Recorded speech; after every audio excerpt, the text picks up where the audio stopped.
ನಮ್ಮ YouTube channel ಪ್ರೇಕ್ಷಕರಿಗೆ ಆತ್ಮೀಯ ಸ್ವಾಗತ. ಸ್ನೇಹಿತರೆ, ಈ ವಿಡಿಯೋದಲ್ಲಿ ನಾನು ಡಿಜಿ ಲಾಕರ್ನಲ್ಲಿ ABC ಐಡಿಯನ್ನು ಕ್ರಿಯೇಟ್ ಮಾಡುವ ವಿಧಾನವನ್ನು ಹಾಗೂ ಅದನ್ನು ಎಲ್ಲಿ ಬಳಸಬೇಕು ಎನ್ನುವುದನ್ನು ಈ ವಿಡಿಯೋದಲ್ಲಿ ನಾನು ಹೇಳ್ಕೊಡ್ತಾ ಇದ್ದೀನಿ.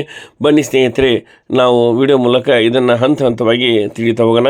ಸ್ನೇಹಿತರೆ, ಇಲ್ಲಿವರೆಗೂ ನಮ್ಮ ಚಾನಲ್ನ ಸಬ್ಸ್ಕ್ರೈಬ್ ಆಗದೆ ನೋಡ್ತಾ ಇದ್ದರೆ ದಯವಿಟ್ಟು ಹಿಂದೆ ಈ ಚಾನಲ್ನ ಸಬ್ಸ್ಕ್ರೈಬ್ ಆಗಿ ಹಾಗೂ ಈ ಒಂದು ವಿಡಿಯೋನ ಲೈಕ್ ಮಾಡೋದ್ರ ಮೂಲಕ ಹೆಚ್ಚು ಜನರಿಗೆ ತಲುಪುವ ಶೇರ್ ಮಾಡಿ ಅಂತ ಹೇಳ್ತಾ ಇವತ್ತಿನ ಈ ಒಂದು ವಿಡಿಯೋನ ಪ್ರಾರಂಭ ಮಾಡ್ತಾ ಇದ್ದೀನಿ.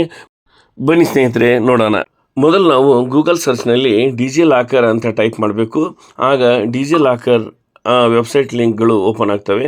ಅದರಲ್ಲಿ ಮೊದಲಿಗೆ ಕಾಣುವಂತಹ ಡಿಜಿ ಲಾಕರ್ ಅನ್ನುವಂತಹ ಒಂದು ವೆಬ್ಸೈಟ್ ಮೇಲೆ ಕ್ಲಿಕ್ ಮಾಡಿದಾಗ ಈ ರೀತಿಯಾದಂತಹ ಒಂದು ವೆಬ್ ಪೇಜ್ ಓಪನ್ ಆಗುತ್ತದೆ.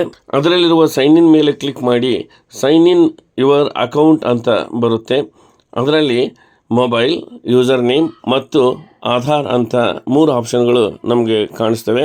ಅದರಲ್ಲಿ ನಾವು ಆಧಾರ್ ಅನ್ನೋದರ ಮೇಲೆ ಕ್ಲಿಕ್ ಮಾಡಿದಾಗ ನಮ್ಮ ಆಧಾರ್ ನಂಬರ್ನ ಹಾಕೋದಕ್ಕೆ ಒಂದು ಸ್ಪೇಸ್ ದೊರೆಯುತ್ತೆ. ಆ ಸ್ಪೇಸ್ನಲ್ಲಿ ಆಧಾರ್ ಕಾರ್ಡ್ ನಂಬರ್ನ ಎಂಟ್ರಿ ಮಾಡಿ ನಂತರ ನೆಕ್ಸ್ಟ್ ಮೇಲೆ ಕ್ಲಿಕ್ ಮಾಡಬೇಕು. ಇದಾದ ನಂತರ ನೆಕ್ಸ್ಟ್ ಪೇಜ್ನಲ್ಲಿ ವೆರಿಫೈ ಆಧಾರ್ OTP ಅಂತ ಬರುತ್ತೆ. ಆಧಾರ್ ಕಾರ್ಡ್ನಲ್ಲಿರುವ ಮೊಬೈಲ್ ನಂಬರಿಗೆ ಒಂದು OTP ಹೋಗಿರುತ್ತೆ. ಆ OTPಯನ್ನು ಎಂಟ್ರಿ ಮಾಡಿ ಕೆಳಗೆ ಇರುವ ಸಬ್ಮಿಟ್ ಬಟನ್ ಮೇಲೆ ಕ್ಲಿಕ್ ಮಾಡಿ ನಂತರ ವೆರಿಫೈ ಸೆಕ್ಯೂರಿಟಿ ಪಿನ್ ಅನ್ನುವಂತಹ ಒಂದು ಪೇಜ್ ಓಪನ್ ಆಗುತ್ತೆ. ಈಗಾಗಲೇ ನಿಮ್ಮ ಅಕೌಂಟ್ ಇದ್ದು ನಿಮಗೆ ಸೆಕ್ಯೂರಿಟಿ ಪಿನ್ ಗೊತ್ತಿದ್ದರೆ ಎಂಟ್ರಿ ಮಾಡಬಹುದು. ಇಲ್ಲಾಂದರೆ ಫರ್ಗೆಟ್ ಸೆಕ್ಯೂರಿಟಿ ಪಿನ್ ಅನ್ನೋದ್ರ ಮೇಲೆ ಕ್ಲಿಕ್ ಮಾಡಿದಾಗ ನಂತರ ನಿಮ್ಮ ಡೇಟ್ ಆಫ್ ಬರ್ತ್ ಸೆಲೆಕ್ಟ್ ಮಾಡ್ಕೋಬೇಕಾಗ್ತದೆ ನೀವು. ನಂತರ ನೆಕ್ಸ್ಟ್ ಮೇಲೆ ಕ್ಲಿಕ್ ಮಾಡಿದರೆ ಸೆಟ್ ಸೆಕ್ಯೂರಿಟಿ ಪಿನ್ ಎನ್ನುವಂತಹ ಪೇಜ್ ಓಪನ್ ಆಗ್ತದೆ. ಅಲ್ಲಿ ನೀವು ಹೊಸ ಒಂದು ಸೆಕ್ಯೂರಿಟಿ ಪಿನ್ನನ್ನು ಸೆಟ್ ಮಾಡ್ಬೋದು. ಸ್ನೇಹಿತರೆ, ನೀವು ಸೆಟ್ ಮಾಡುವಂತಹ ಆ ಪಿನ್ ಕೋಡ್ 6 ಡಿಜಿಟ್ ಸಂಖ್ಯೆಯನ್ನು ಹೊಂದಿರಬೇಕು.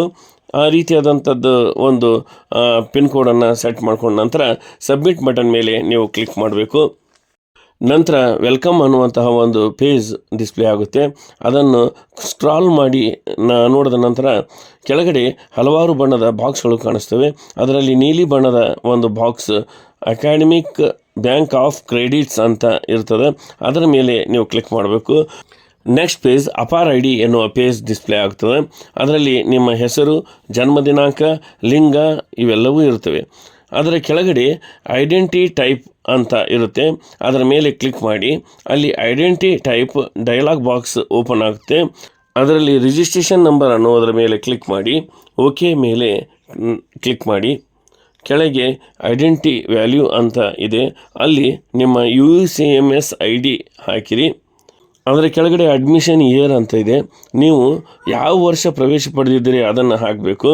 ಉದಾಹರಣೆಗೆ ಈ ವರ್ಷ ನೀವು ಪ್ರವೇಶ ಪಡೆದಿದ್ದೀರಾ ಅಂದರೆ 2024 ಸೆಲೆಕ್ಟ್ ಮಾಡಿ. ಅದರ ಕೆಳಗಡೆ ಇನ್ಸ್ಟಿಟ್ಯೂಟ್ ನೇಮ್ ಅಂತ ಇರ್ತದೆ. ಅದರಲ್ಲಿ ನಿಮ್ಮ ವಿಶ್ವವಿದ್ಯಾಲಯ ಯಾವುದಾಗಿರ್ತದೋ ಅದರ ಹೆಸರನ್ನು ಸೆಲೆಕ್ಟ್ ಮಾಡ್ಕೋಬೇಕು. ಉದಾಹರಣೆಗೆ ನಮ್ಮ ವಿಶ್ವವಿದ್ಯಾಲಯ ಕರ್ನಾಟಕ ಯೂನಿವರ್ಸಿಟಿ ಆದ ಕಾರಣ ನಾವು ಅಲ್ಲಿ ಸರ್ಚ್ ಬಾರ್ನಲ್ಲಿ ಕರ್ನಾಟಕ ಯೂನಿವರ್ಸಿಟಿ ಅಂತ ಹೊಡೆದಾಗ ನಮ್ಮ ಕರ್ನಾಟಕ ಯೂನಿವರ್ಸಿಟಿ ಧಾರವಾಡ ಅನ್ನೋದನ್ನು ತೋರಿಸ್ತದೆ. ಅದನ್ನು ನಾವು ಸೆಲೆಕ್ಟ್ ಮಾಡ್ಕೋಬೇಕು. ನಂತರ ನೀವು ಹಾಕಿರುವಂತಹ ಎಲ್ಲ ಮಾಹಿತಿ ಸರಿಯಾಗಿದೆ ಇಲ್ಲೋ ಅಂಥೇಳಿ ಒಮ್ಮೆ ಪರಿಶೀಲನೆ ಮಾಡ್ಕೋಬೇಕು. ಅದಾದ ನಂತರ ಸಬ್ಮಿಟ್ ಬಟನ್ನ ಒತ್ತಿ ನಂತರ ಗೆಟ್ ಡಾಕ್ಯುಮೆಂಟ್ ಅನ್ನೋದ್ರ ಮೇಲೆ ನೀವು ಕ್ಲಿಕ್ ಮಾಡಿದಾಗ ಅಲ್ಲಿ ಡಿಜಿ ಲಾಕರ್ ಇಶ್ಯೂಡ್ ಡಾಕ್ಯುಮೆಂಟ್ಗಳು ಲಿಸ್ಟ್ ಡಿಸ್ಪ್ಲೇ ಆಗುತ್ತೆ. ಅದರಲ್ಲಿ ಅಪಾರ್ IDಯನ್ನು ನೀವು ನೋಡ್ಬೋದು. ಆ ಅಪಾರ್ ID ಮುಂದೆ ಒಂದು ಡೌನ್ಲೋಡ್ ಆಪ್ಷನ್ ಇರುತ್ತೆ. ಆ ಡೌನ್ಲೋಡ್ ಆಪ್ಷನನ್ನು ನೀವು ಕ್ಲಿಕ್ ಮಾಡಿದಾಗ ನೀವು ಅಪಾರ್ IDಯನ್ನು ಡೌನ್ಲೋಡ್ ಮಾಡ್ಕೊಳ್ಬೋದು. ಇಲ್ಲಿಗೆ ನೀವು ಡಿಜಿ ಲಾಕರ್ನಲ್ಲಿ ABC ಐಡಿಯನ್ನು ಯಾವ ರೀತಿಯಾಗಿ ಕ್ರಿಯೇಟ್ ಮಾಡ್ಬೋದು ಅನ್ನೋದು ಈ ಒಂದು ವಿಡಿಯೋ ಮುಕ್ತಾಯ ಆಗ್ತದೆ. ಮುಂದಿನ ಒಂದು ವಿಡಿಯೋದಲ್ಲಿ ಮತ್ತೆ ನಾವು ಭೇಟಿ ಹೋಗೋಣ. ಧನ್ಯವಾದಗಳು.